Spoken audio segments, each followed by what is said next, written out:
Ayan mga kapatid, magandang umaga po sa inyong lahat. At narito na naman po ako upang i-unbox at ipakita sa mga client ko na dumating na po yung mga order nilang kandila. Ayan, pagpasensyahan nyo na po ako dahil sobra isang linggo nang hindi dumadating ang mga kapatid, ang parcel na aking hinihintay. Yan, gawa nung siguro may mga delay lang sa opisina ng mga ng parcel. Dumating na dito at i-unbox natin sa inyo yan at ipakita natin na ang pina-order ninyong kandila sa akin ay baka iniisip ng iba ay binubulsa ko. Yan ang iniisip. At ito ay papakita ko sa inyo ng aktual na dito na talaga. Kung gusto niyo na magpa-ritual na pangmadalian, ayan, kayo na lang po ang mag-order sa inyo diyan. I-order ninyo yung mga kandila na gusto kong na isabihin sa inyo para madalian ang pagpapadala dito. Kasi kung sa Shopee tayo aasa, matatagalan at nadidelay ang iba.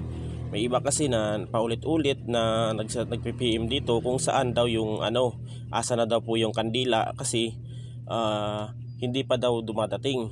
Ayan.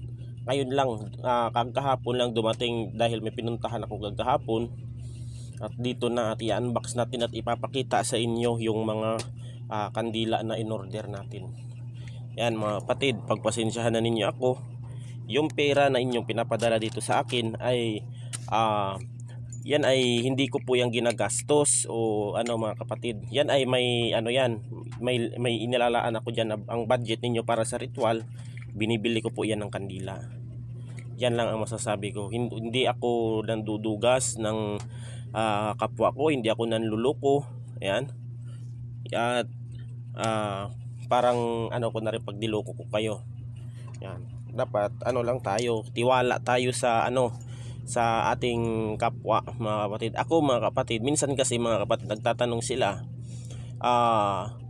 but minsan ay hindi daw tumatalab. Ganito kasi yan mga kapatid. Unang-una, kaya hindi tumatalab ang ginagawa ng isang pamamaraan ng isang manggagamot dahil wala kayong tiwala sa kanya. At sa pangalawa, sa Panginoon. Dahil ang unang-unang ninyong paniniwalaan diyan ay yung Panginoon po talaga ang inyong dapat paniwalaan. Yan. At natin mga kapatid, i-unbox natin.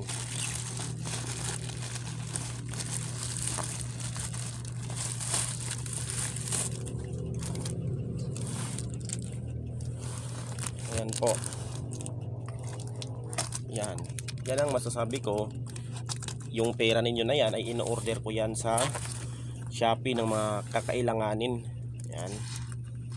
Huwag kayong mag-isip ng sa inyong kapwa dahil pangit 'yun, mga kapatid. Kasi pag ako kasi ang nagpapa-order sa akin, sasabihin ko lang sa inyo na hintayin lang ninyo. Bago dumating ay isi-send ko ang video o pagbukas ng mga parcel na ito na mga para prove na meron na binili ko lahat ang inyong mga kinailangan na pinadala ninyong pera sa akin ay binili ko ng kandila. Yan ang katotohanan diyan mga kapatid.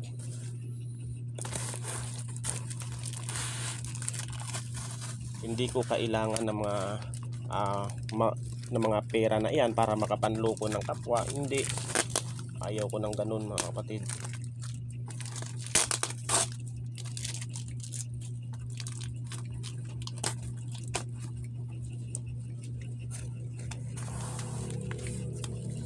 Ayan po. Dalawa po sila.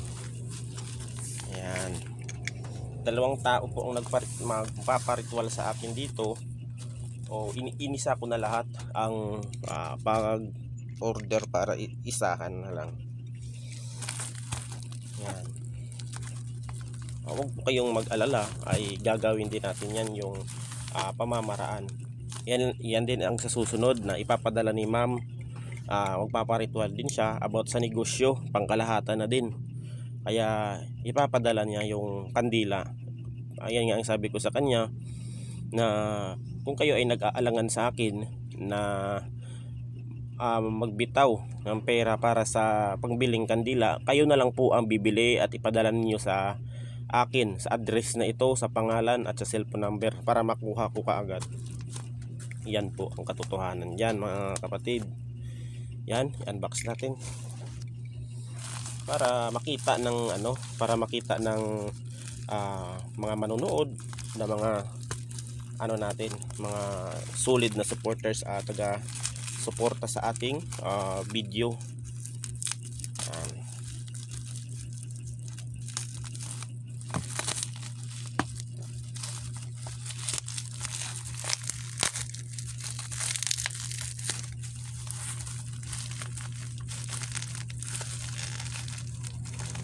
Yan po, unang-una ay dilaw.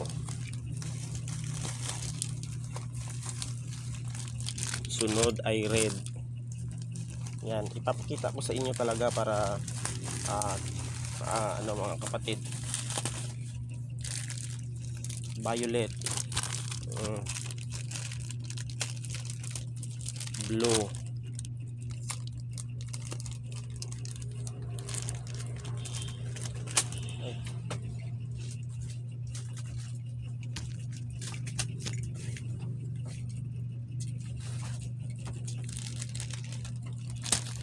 yan, orange, para ipakita natin na yan ay legit o patunay na binili ko ang mga kailanganin sa pagre-ritual.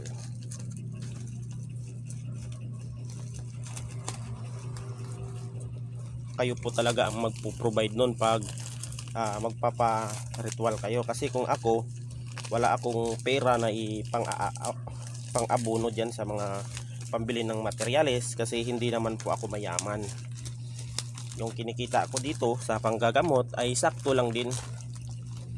May ayan,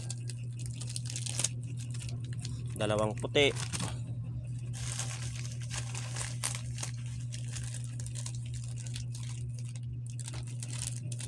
isang green, orange at pink.